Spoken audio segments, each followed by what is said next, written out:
অন্নি খাবারের জন্য এসে যা। আমি এখন খাবো না মা, নইলে শুধু শুধু ওর সাথে বসতে হবে। আমি বসবো না মা ওর সাথে। অন্নি খাবারের জন্য আয়, সবাই আছে। ওরা তোর ব্যাপারে নালিশ করছে, তুই ওদের সঙ্গে ঠিকভাবে পরিচয় করিসনি। আমি আসছি না, আমি বললাম তো আমি পরে খেয়ে নেবো।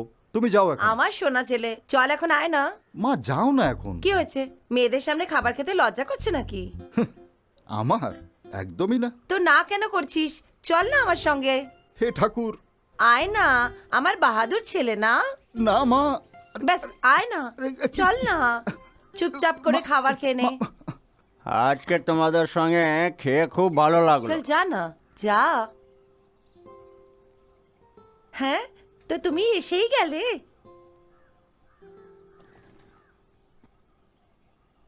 একটু লজ্জা পাচ্ছে। হ্যাঁ, তাই তো লাগছে। এমনিতে তুমি আজকাল কি করো? আজকাল আমি একটু চাষবাস করছি। তো তুমি কৃষক হচ্ছ? না, সেরম কিছু না, ঠাকুরদার ইচ্ছেটা পূরণ করছি, তাই না মা? হ্যাঁ, ঠিক বললি। ও শুধু কৃষক নয়, ও আর্টিস্টও হচ্ছে আর লেখকও। সেরম কোনো ব্যাপার নয়। তোমার ছোট গল্প পছন্দ আছে? না না, তেমন কিছু নয়। তোমার লেখা কি কোনো প্রকাশিত হয়েছে? ছোট ছোট বই। ছোট বই?